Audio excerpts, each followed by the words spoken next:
ओम शांति। आज 22 जुलाई 2023। साकार महावाक्य। मीठे बच्चे, आप मुए मर गई दुनिया। बाप का बनना अर्थात देह अभिमान टूटना, एक बाप के सिवाय और कुछ भी याद न आए। प्रश्न है, अंत का समय समीप देखते हुए कौन सा स्लोगन सदा याद रखना है? उत्तर है, किनकी दबी रहेगी धूल में, किनकी राजा खाए। यह स्लोगन सदा याद रखो, क्योंकि अभी दुख के पहाड़ गिरने हैं, सबका मौत होना है। तुम बच्चे तो अभी बाप पर पूरा बलि चढ़ते हो, तुम्हारा सब कुछ सफल हो रहा है। तुम एक जन्म बलि चढ़ते, बाप 21 जन्मों के लिए बलिहार जाता है। 21 जन्म तुम्हें लौकिक माँ बाप के वर्षे की दरकार नहीं।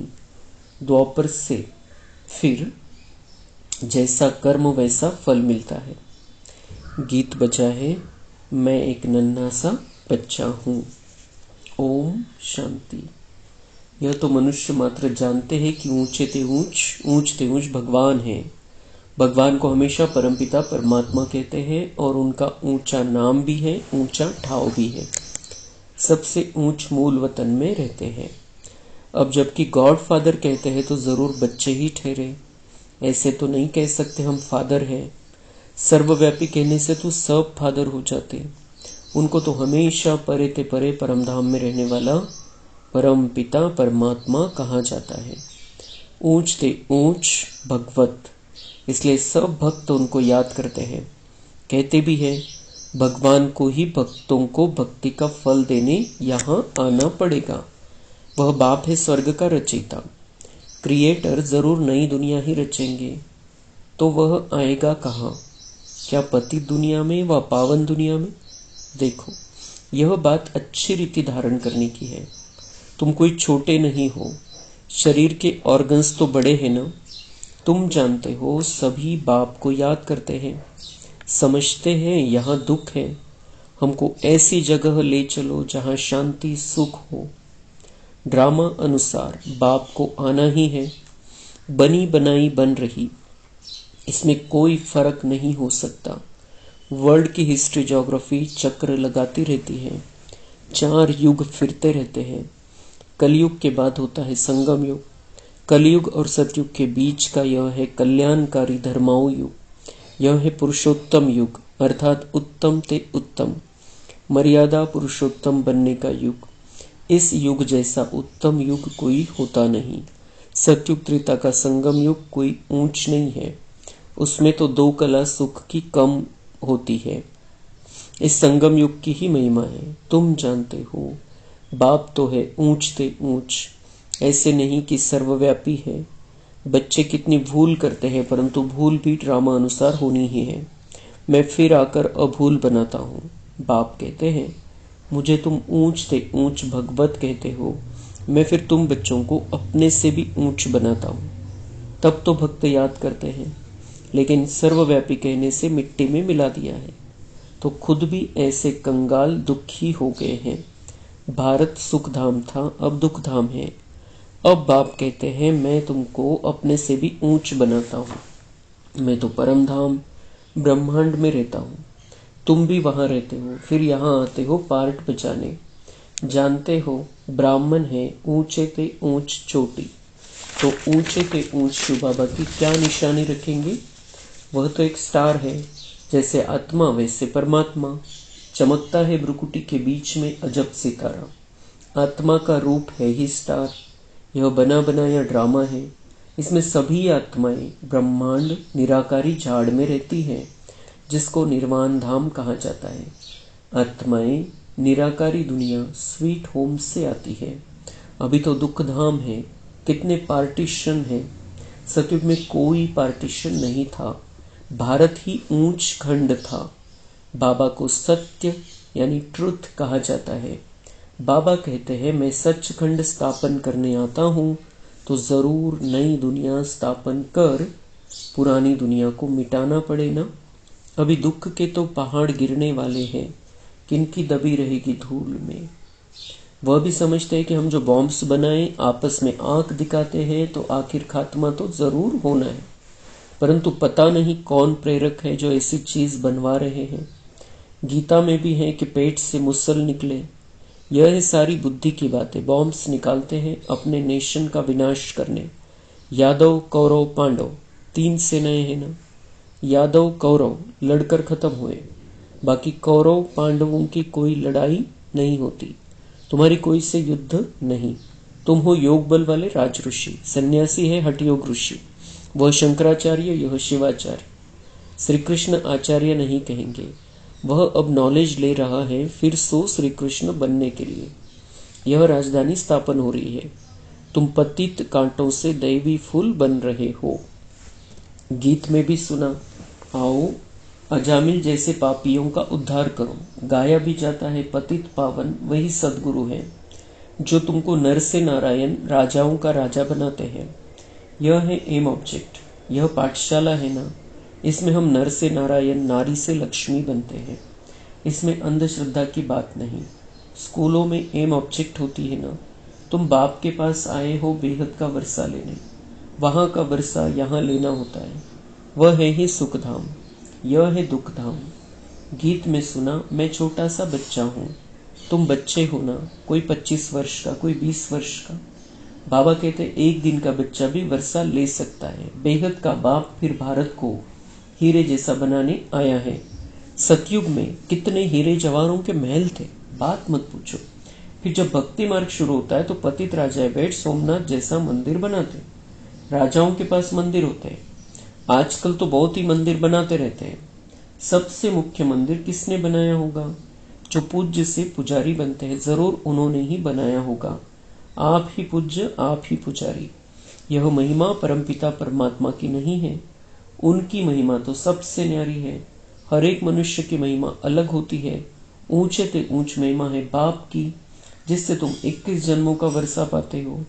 फिर द्वापर से लेकर तुम लौकिक बाप का बच्चा बन जैसे जैसे कर्म करते हो ऐसा जन्म लेते हो। धन दान करने से एक जन्म अल्पकाल सुख का वर्षा मिल जाता है।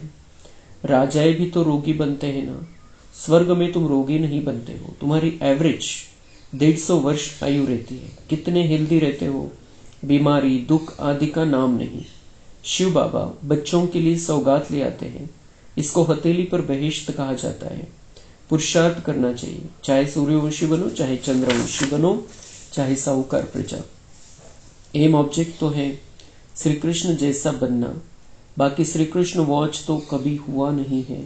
यह है भगवान वॉच। समझाया जाता है यह है रुद्र ज्ञान यज्ञ, राजस्व अर्थात स्वराज्य प्राप्त करने के लिए।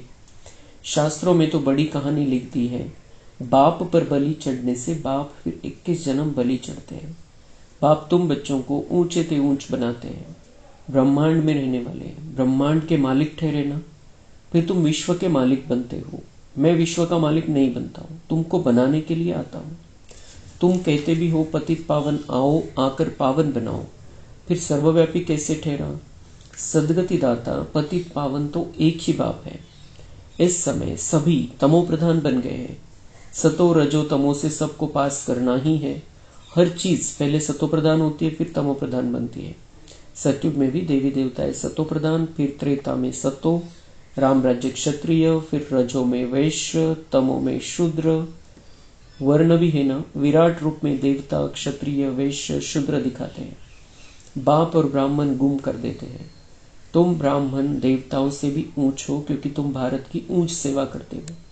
तुम हो श्रीमत पर श्रेष्ठ ते श्रेष्ठ।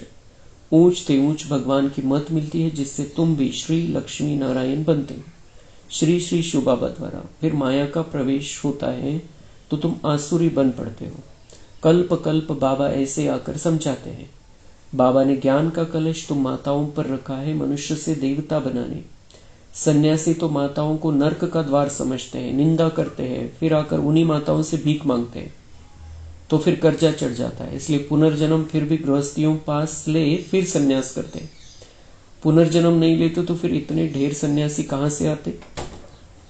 भारत पवित्र था, संपूर्ण निर्विकारी दुनिया कहां जाता है? बरोबर देवताओं के आगे महिमा गाते हैं, आप सर्वगुण संपन्न।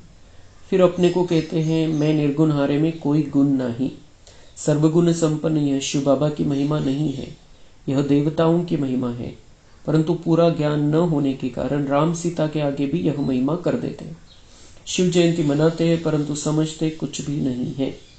तो बाप कहते हैं, तुम्हारा ज्ञान का तीसरा नेत्र खुलता है। देवताओं को तीसरा नेत्र होता नहीं।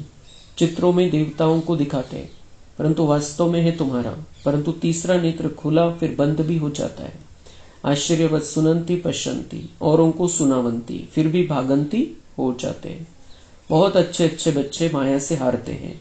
बाप युद्ध कराते हैं 5 विकारों पर जीत पहनाने लिए, बाकी और युद्ध तो है नहीं। तुम अभी हो ब्रह्मवंशी, फिर देवता बनेंगे। अभी शूद्र से ब्राह्मण वर्ण में आए हो। इस समय सृष्टि का चक्र पूरा बुद्धि में है, नाटक पूरा होता है। बाप ले चलने लिए आए हैं। माया ने सबको पतित बनाया है। अब बाप कहते हैं, योग अग्नि से तुम विक्रमाजीत बनो। इसमें मेहनत है और कुछ करना नहीं है। बाप को याद करना है, बाबा हम आपके थे, आपने हमको फिर सतयुग में भेजा। पुनर्जन्म सतयुग में लेते रहे, फिर त्रेता में आए तो पुनर्जन्म त्रेता में लिए। इसको भी बाप कहते, तुम अपने जन्मों को नहीं जानते हो, हम बताते हैं। मनुष्य 84 जन्म कैसे लेते हैं? 84 लाख की तो बात ही नहीं हो सकती। कल्प की आयु ही 5000 वर्ष है। इन शास्त्रों ने तुम्हें घोर नींद में सुला दिया था। अब बाप ने तुमको जगाया है। तुम जाग कर बाप से वर्षा ले रहे हो। तुम छोटे बच्चे हो, कोई 3 मास का, कोई 4 मास का। तुम ईश्वर के बनते हो तो फिर आप मुए मर गई दुनिया। बाबा का बनते हो तो देह अभिमान टूट जाता है। बाप कहते हैं, शरीर में रहते हुए, गृहस्थ व्यवहार में रहते हुए कमल फूल समान रहना है। सतयुग में तुम पवित्र संबंध में थे, अब अपवित्र गृहस्थ धर्म वाले बने हो। तुम देवी देवता धर्म वाले ही 84 जन्म लेते हो। भक्ति भी तुम शुरू करते हो। पूज्य से पुजारी तुम बनते हो। पहले तुमने अव्यभिचारी भक्ति की, अब भक्ति भी व्यभिचारी बन पड़ी है। फिर तुमको बाप से वर्षा मिलता है। बाप को आना भी संगम युग पर होता है। युगे युगे कहने से करके 4 युग कहो ना, फिर 24 अवतार कच्छ मच्छ अवतार कैसे हो सकेंगे? गॉड इज वन, रचयिता भी एक है तो उनकी रचना भी एक है। अच्छा, मीठे मीठे सिक्की लधे बच्चों प्रति माता पिता बाप दादा का याद प्यार और गुड मॉर्निंग। रूहानी बाप की रूहानी बच्चों को नमस्ते। हम रूहानी बच्चों की रूहानी बाप दादा को याद प्यार गुड मॉर्निंग नमस्ते। धारणा के लिए मुख्य सार है, स्वराज्य के लिए बाप पर बलि चढ़ना है। एम ऑब्जेक्ट सदा सामने रखनी है। पुरुषार्थ कर सूर्यवंशी बनना है। दूसरी पॉइंट है, बाप से जो ज्ञान का तीसरा नेत्र मिला है वह सदा खुला रहे, माया की प्रवेशता न हो जाए, इसका पूरा ध्यान रखना है। योग अग्नि से विक्रमाजीत बनना है। वरदान है, सर्व संबंधों से बाप को अपना बनाकर एक रस रहने वाले नष्टो मोह स्मृति स्वरूप भव। स्पष्टीकरण, नष्टो मोह स्मृति स्वरूप बनने के लिए सर्व संबंधों से बाप को अपना बनाओ। किसी भी दैहिक संबंध में बुद्धि का लगाव न हो। अगर कहीं भी लगाव होगा तो बुद्धि भटकेगी। बैठेंगे बाप को याद करने और याद वही आएगा जिसमें मोह होगा। किसका मोह पैसे में होता है, किसका जेवर में, किसका किसी संबंध में। जहां भी होगा वहां बुद्धि जाएगी। अगर बार बार बुद्धि जाती है तो एक रस नहीं रह सकते। स्लोगन है, प्रकृति को दासी बना दो तो उदासी दूर भाग जाएगी। अच्छा, ओम शांति।